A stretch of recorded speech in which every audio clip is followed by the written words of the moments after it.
My name is Dee Stoppa. I'm the founder of InnLyte and an independent documentary filmmaker. I recently interviewed 10 professional artists and makers across Ireland and asked them some really important questions about the correlation between mental health and hands-on creativity. I think if you're removing the outcome, I don't know, find something that used to bring you joy as a child and try it. And if it doesn't, don't worry about it.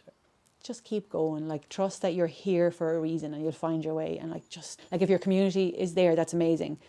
But you yourself need to be really kind to yourself. It doesn't matter what your outlet is. Kindness, like if you're beating yourself up doing it, it's not going to work. So that inner voice, that little person that is talking to you and you're talking back to, that needs to work. That relationship is first.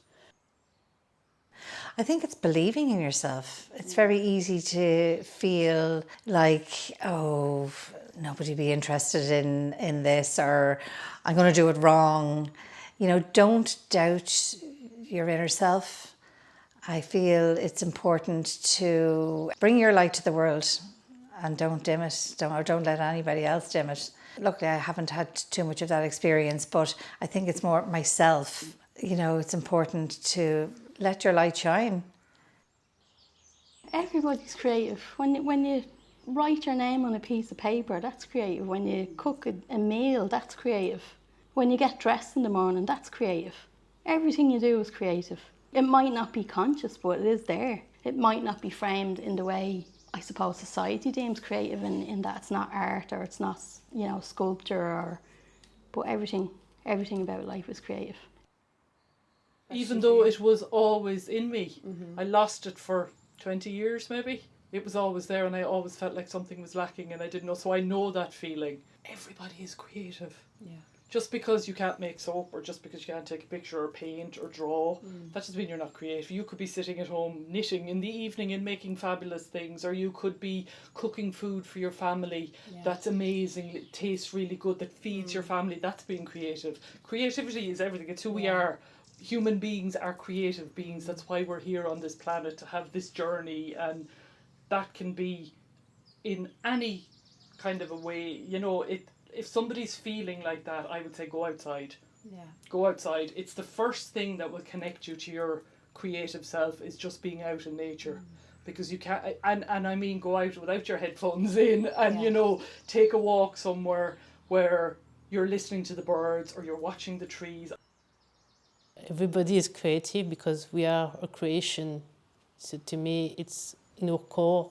Yeah. We have been created by other people. So to me, we are all creative. We are a creation.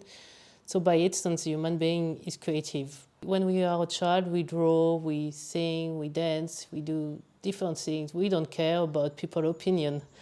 And then when we grow, we say, oh my God, people are going to judge me. I look ridiculous. My advice would be to do something for yourself and do not care too much about people's opinion, because you will always disappoint someone anyways. I won't lie, 97% of the people coming in feel like that. They're nervous.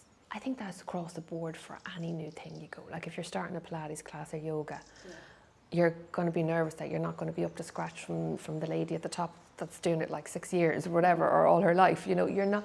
Nobody's ability is going to be the same, but everybody comes in nervous. People come in and the first thing they say is, I'm not creative, I can't do this, I don't know anything about clay, blah, blah, blah. And I just say, you know what, just try to follow the instruction and don't judge yourself. It's a little too soon to judge yourself.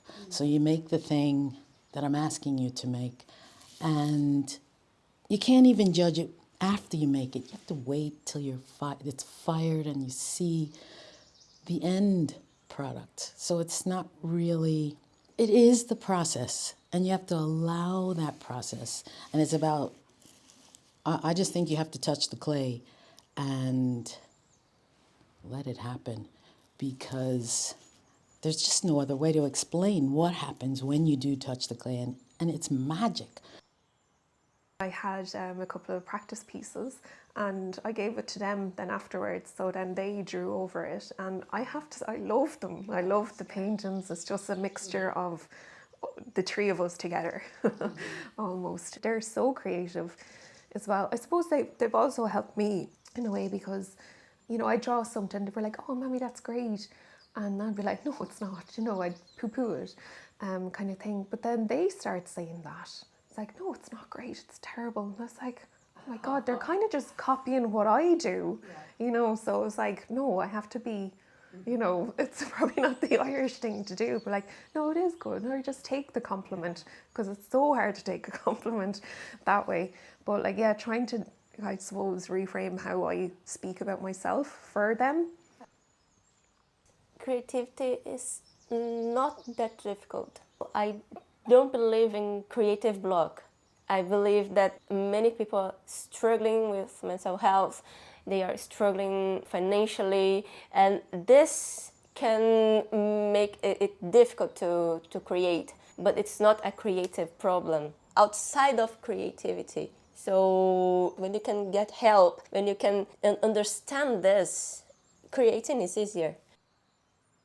Well, I think it's really, it's kind of essential, I think, for people, you know, just to find their own kind of, it's not an escape, it's just some of their own kind of contribution, their own kind of sense of self and stuff, and, you know, it's important to the people. It doesn't matter what kind of creative, everything is creative. There's nothing specific about creativity, it's creativity, like, relate to anything. Like.